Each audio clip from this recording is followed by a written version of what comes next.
بسم اللہ الرحمن الرحیم. ناظرین السلام علیکم. میں ہوں آپ کا میزبان صابر شاکر. وفاقی دارالحکومت اسلام آباد سے کچھ تازہ ترین اور اہم معلومات آپ کے ساتھ شیئر کرتے ہیں.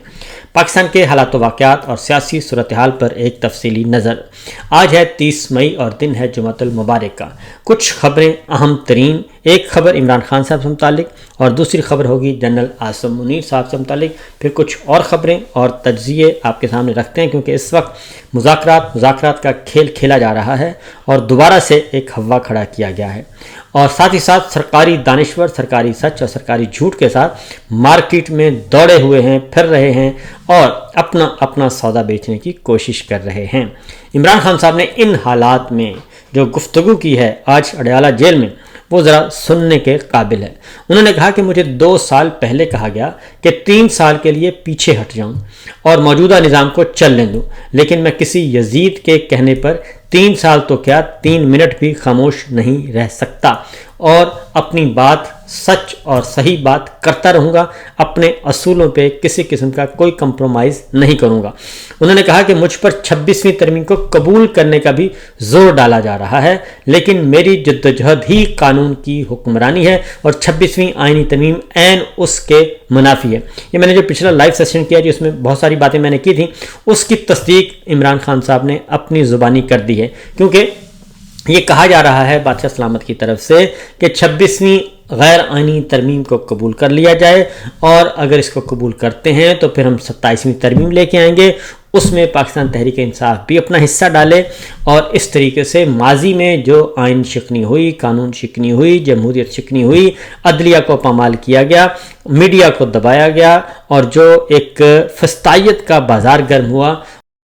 اس پر آپ بھی خاموش ہو جائیں. تو عمران خان صاحب نے کہا کہ 26ویں غیر آئینی ترمیم پہ مجھے کہا جا رہا ہے کہ معاملات گیو اینڈ ٹیک کر لیں، لیکن ایسا نہیں ہوگا. عمران صاحب نے کہا کہ ایک اور مجھے بات کہی گئی اور وہ کہ 9 مئی کی معافی کا مطالبہ کیا جاتا ہے مجھ سے بار بار، اور تو کہا جاتا ہے کہ جب آپ 9 مئی کے لیے معذرت کر لیں تو آپ کے لیے تمام کے تمام راستے کھل جائیں گے، آپ کو جیل سے نکال دیا جائے گا، آپ کو اقتدار کے ایوانوں تک بھی پہنچانے کی ہم گارنٹی دیتے ہیں، بس 9 مئی کے معاملے پہ آپ ہماری بات مان لیں. تو عمران خان صاحب نے کہا کہ 9 مئی پہ وہ معافی مانگیں جنہوں نے CCTV فوٹیج چرائی ہے، جنہوں نے عورتوں کی عزتوں کو پامال کیا، لوگوں کے گھروں کے تقدس کو برباد کیا، ہزاروں سیاسی ورکروں کو جیلوں اور عقوبت خانوں میں ڈالا اور بے گناہ لوگوں کو شہید کیا. 9 مئی کے کیسز کی 1 گھنٹہ بھی میرٹ پر سماعت ہو تو یہ بے بنیاد مقدمات فوری ختم ہو جائیں گے، لیکن المیہ یہ ہے کہ یہاں انصاف ہوتا تو دور کی بات ہے، انصاف ہوتا ہوا نظر بھی نہیں آ رہا. انہوں نے کہا کہ ظلم سے قومیں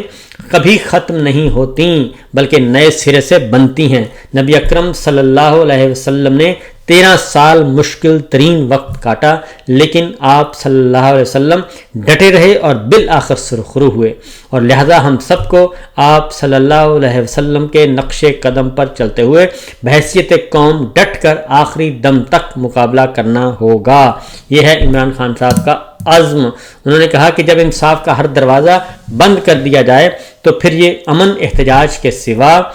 پرامن احتجاج کے سوا کوئی راستہ باقی نہیں بچتا. تحریک انصاف سمیت پوری قوم کو پیغام دیتا ہوں کہ ملک گیر احتجاج کے لیے تیار رہیں. پاکستان میں قانون مکمل طور پر معطل ہے، یہاں عورتوں کی بھی عزت نہیں ہے. میری اہلیہ بشرا بی بی صرف سہولت کاری کے الزام میں 14 ماہ سے قید تنہائی میں، حالانکہ ان پر جرم ثابت بھی نہیں ہوا. Doctor Yasmin Rashid cancer survivor ہیں اور بزرگ خاتون ہیں، مگر ان کو بھی بے شرمی سے جعلی مقدمات میں پابند سلاسل کیا گیا ہے. میری ہمشیرگان جن کی عمریں 65 سال اور 70 سال کے درمیان ہیں، ہائی کورٹ کے حکم پر جیل مجھ سے ملنے آتی ہیں تو ان کا اور میرا بنیادی حق ہے، مگر ایک کرنل اور ان کو روک دیتا ہے اور عدالت کا حکم ردی کی ٹوکری میں نظر ہو جاتا ہے. جنگل کے قانون کا یہ عالم ہے کہ میری بہنوں کو یہاں سے گرفتار کیا جاتا ہے اور چکری کے پاس لے جا کر آدھی رات کو بیار و مددگار چھوڑ دیا جاتا ہے. اور جس ملک میں اپنی ہی خواتین کے ساتھ ایسا سلوک ہو، وہاں کا اخلاقی معیار فوت ہو چکا ہے. مریم نواز کے لندن میں 5 فلیٹس نکلے تھے کیونکہ شریف خاندان ڈیل پر راضی تھا. جو فرعونیت کے آگے جھک جاتا ہے اس کے سب کیس معاف کر دیے جاتے ہیں، مگر جو حق پر کھڑا ہو وہ بے وہ بے جرم بھی سزاوار ٹھہرتا ہے۔ عمران خان صاحب نے کہا کہ 2 سال میں بیرون ملک کوئی سرمایہ کاری اسی لیے نہیں آ سکی کیونکہ دنیا جانتی ہے کہ یہاں قانون ایک کرنل کے جوتے کی نوک پر ہے۔ یاد رہے کہ سرمایہ کاری کے بغیر نہ ملک میں معاشی استحکام آتا ہے اور نہ ہی معاشی ترقی ہوتی ہے۔ جب تک عدالتی احکامات کرنل کے اشاروں کے متحد ہوں گے تب تک سرمایہ کاروں کے لیے اعتماد کی فضا ناپید رہے گی۔ پوری قوم انصاف کے لیے عدلیہ کی طرف دیکھ رہی ہے، مگر 26ویں آئینی ترمیم کر کے عدلیہ کو مفلوج کر دیا گیا ہے۔ اس ترمیم کے پیچھے 2 ہی وجوہات ہیں، ایک تو دھاندلی زدہ الیکشن کا تحفظ کرنا تھا اور دوسرا مجھ سمیت تحریک انصاف کی لیڈرشپ اور کارکنان کو جیل میں قید رکھنا تھا اور احتساب کے خوف سے بغیر بنیادی انسانی حقوق کی خلاف ورزی کرنا تھا۔ اس لیے 26ویں آئینی ترمیم کے براہ راست پھر 2 نتیجے نکلے۔ عمران خان صاحب نے کہا، ایک یہ کہ عدلیہ نے اپنے آئینی اور روایتی کردار کے برعکس انتظامیہ کے سامنے بالکل سرنڈر کر دیا، اور ملٹری کورٹس کے حوالے سے سپریم کورٹ کا فیصلہ آئین کے آرٹیکل 175(3) سے متصادم ہے، جو کہتا ہے کہ عدلیہ انتظامیہ سے الگ ہے، مگر یہاں اس آرٹیکل میں ترمیم کیے بغیر ہی ایگزیکٹو کو عدلیہ کے تمام اختیارات سونپ دیے گئے اور فوجی عدالتوں کے ساتھ ساتھ مخصوص نشستوں پر بھی بینچ بنا کر تحریک انصاف پر نشستیں چھیننے کی کوشش کی جا رہی ہے۔ ووٹ تحریک انصاف کو پڑا اور مگر آئین کی برخلاف یہ نشستیں دوسری جماعتوں کو دینے کی کوشش کی جا رہی ہے۔ دوسرا یہ، عمران صاحب نے کہا کہ عدلیہ اس قدر مفلوج ہو چکی ہے کہ اعلیٰ عدلیہ اور جج اپنی مرضی سے عدالتوں کا انصاف نہیں مل پا رہا۔ کبھی میرے کیسز کے لیے بینچ مکمل نہیں ہوتا، کبھی میری کیسز کی سماعت نہیں ہوتی، جان بوجھ کر میرے مقدمات کو التوا میں ڈالا جاتا ہے، میرے بنیادی انسانی حقوق معطل ہیں، جیل مینول کے مطابق جو حقوق عام قیدی کو حاصل ہوتے ہیں وہ بھی مجھے نہیں دیے جا رہے، اور انہوں نے کہا کہ میرے بچوں سے میری بات نہیں کروائی جاتی، میری اہلیہ سے ہفتے میں 1 ملاقات طے ہے لیکن وہ روک دی جاتی ہے، میری کتابیں مجھے نہیں دی جاتی، اور یہ سب صرف اس لیے تاکہ میں ٹوٹ جاؤں۔ تو عمران خان صاحب نے کہا کہ قاضی فائز عیسیٰ کے ذریعے پاکستان میں فسطائیت جاری تھی، اب 26ویں ترمیم کے ذریعے ظلم کو تحفظ دیا جا رہا ہے۔ اگر آج عدلیہ تاریخ کی درست سمت کھڑی نہیں ہوگی تو ان کا نام بھی جسٹس منیر اور قاضی فائز عیسیٰ کے ساتھ ہی لکھا جائے گا، جو ہمیشہ تاریخ کے مجرم ہی رہیں گے۔ میری طرف سے انہوں نے کہا کہ سلمان اکرم راجہ بنیادی انسانی حقوق کی خلاف ورزیوں، عورتوں سے بدسلوکی، 26ویں ترمیم، کرنل سطح کے لوگوں کی جانب سے مسلسل توہین عدالت جیسی قانون کی پامالی پر سپریم کورٹ کے دونوں سربراہان اور ہائی کورٹ کے ججز کو خط تحریر کریں۔ یہ بوجھ ججز کے کندھے پر ہے کہ وہ انصاف کا نظام قائم کریں۔ یہ صورتحال اس وقت جناب چل رہی ہے عمران خان صاحب کی طرف سے، اور انہوں نے 2 ٹوک انداز میں اپنی بات جو ہے وہ واضح کر دی ہے۔ اس کے علاوہ عمران خان صاحب نے کچھ اور گفتگو بھی کی۔ عمران خان صاحب نے کہا کہ جب انصاف کا دروازہ بند کر دیا جائے تو پھر پرامن احتجاج کے سوا کوئی راستہ نہیں رہتا، اس لیے انہوں نے کہا ہے کہ ملک گیر احتجاج کے لیے تیاریاں کریں اور کسی بھی وقت یہ کال دی جا سکتی ہے۔ اب یہ جو ظلم ہو رہا ہے جی، یہ صرف عمران خان صاحب کی حد تک نہیں بلکہ اب اس کو مزید پھیلا دیا گیا ہے، اور اس حد تک پھیلا دیا گیا ہے کہ صنم جاوید گرفتار ہیں اور ان کی بہن نے ایک کیا ہے جی ٹویٹ، انہوں نے کہا ہے کہ آپ خاموش نہیں ہوتی، آپ کو رہا نہیں کیا جائے گا، آپ اندر ہی رہیں گی، صنم جاوید کو انصاف ملتا نظر نہیں آ رہا، ارادے بتائے جا چکے ہیں کہ آواز اٹھائیں، جرم بتائیں، ثبوت دیں ورنہ رہا کریں۔ تو یہ انہوں نے کہا ہے کہ واضح طور پر دوسری جانب جناب کوٹ لکھپت جیل سے جو خبریں آ رہی ہیں وہ بھی تشویشناک ہیں، اور وہ تمام سیاسی کارکنان، سیاسی رہنما جنہیں فوجی عدالتوں سے 9 مئی کے الزام میں سزائیں سنائی گئی تھیں، ان کا کوٹ لکھپت جیل میں کافی غیر انسانی سلوک کیا جا رہا ہے، اور اس سلسلے میں خدیجہ صدیقی صاحبہ ہیں، انہوں نے بھی ایک تفصیل بتائی ہے۔ انہوں نے کہا ہے کہ کوٹ لکھپت جیل میں صرف ہمارے ملٹری سزا یافتہ سویلینز پر ظلم ڈھایا جا رہا ہے، 1 ہفتے سے روزانہ 8 گھنٹے تک بجلی بند کی جاتی ہے، تمام قیدیوں نے بھوک ہڑتال شروع کر دی ہے، بیرک میں گھس کر قیدیوں کی ذاتی چیزیں توڑنا پھوڑنا، ان چیزوں کی تلاشی لینا، قیدیوں کو ذہنی اذیت دینا، اور یہ امتیازی اور غیر انسانی سلوک کون سے قانون میں لکھا ہوا ہے، یہ انہوں نے کہا کہ کیا جا رہا ہے۔ بیرسٹر ابوذر سلمان نیازی نے بھی کوٹ لکھپت جیل سے کہا ہے کہ پریشان کن اطلاعات ہیں اور فوجی عدالتوں کے قیدیوں کے ساتھ غیر انسانی سلوک کیا جا رہا ہے۔ احتجاجاً بھوک ہڑتال شروع کر دی گئی ہے اور روزانہ منمانی بنیادوں پر تلاشی دی جاتی ہے اور قیدیوں کو تنگ کیا جا رہا ہے، بلکہ انہیں تشدد کا نشانہ بنایا جا رہا ہے۔ یہ ابوذر سلمان نیازی نے بھی بات کی ہے۔ اب آتے ہیں کہ عمران خان صاحب کے بارے میں یہ کہنا شروع کر دیا گیا ہے کہ جناب ایک بار پھر کہنا شروع کر دیا ہے کہ عمران خان صاحب ختم شد، اور پھر یہ بھی جو سرکار سے جڑے ہوئے دانشور ہیں وہ یہ ٹویٹ کرتے ہوئے نظر آ رہے ہیں اور بتاتے ہوئے نظر آ رہے ہیں کہ جناب القادر کیس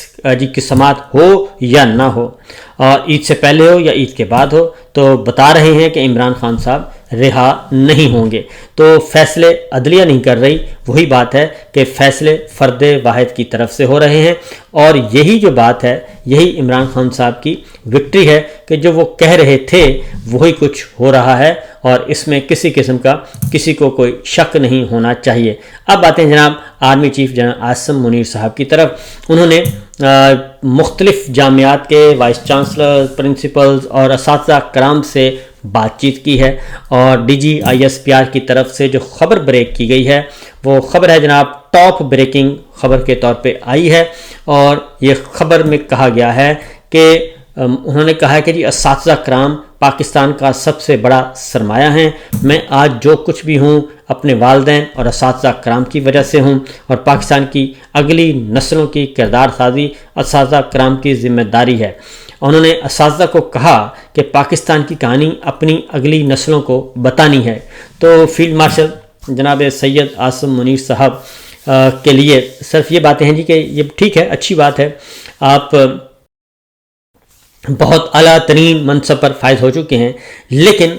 موجودہ اساتذہ جو ہیں وہ اگلی نسلوں کو کیا کہانی سنائیں گے؟ پچھلے 3 سال کی اگر کہانی انہوں نے سنانا شروع کر دی اساتذہ نے دیانتداری سے، تو پھر اس کے بعد باقی کیا بچے گا؟ اور جو 3 سال کی کہانی ہے وہ اگلی نسلوں تک خود بخود ہی وہ پہنچ رہی ہے، کیونکہ اب کہانی سنانی نہیں پڑتی، بلکہ اگلی نسلیں جو ہیں وہ خود روزانہ اپنی آنکھوں سے مشاہدہ کر رہے ہیں۔ جنرل صاحب نے کہا کہ معرکہ حق میں اللہ تعالیٰ نے ہر طرح سے پاکستان کی مدد کی، اور معرکہ حق اس بات کا ثبوت ہے کہ جب پوری قوم ایک آہنی دیوار بن جائے تو دنیا کی کوئی طاقت اسے گرا نہیں سکتی۔ تو ہم جنرل صاحب سے کہیں گے کہ پاکستانی قوم نے تو ثابت کر دیا کہ وہ آہنی دیوار ہے اور پاکستان کی سلامتی کے لیے سب اکٹھے ہیں، تو میرا خیال ہے اب جنرل صاحب کو بھی چاہیے کہ وہ بھی اپنی پالیسیوں کو ریویو کریں، اور یہ جو خبریں آ رہی ہیں کہ آپ عمران خان سے شدید نفرت کرتے ہیں اور عمران خان صاحب کو دیکھنا نہیں چاہتے، اور یہ کہ جناب ان کا کام تمام ہو گیا ہے،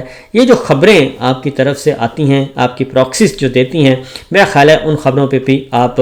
نظر ثانی فرمائیں کہ یہ سب کچھ کیا ہو رہا ہے۔ اور کشمیر کا کہتے ہیں کہ کوئی بھی سودا ممکن نہیں، ہم کبھی بھی کشمیر کو نہیں بھول سکتے، ہندوستان جان لے کہ پاکستان کشمیر کو کبھی نہیں چھوڑے گا،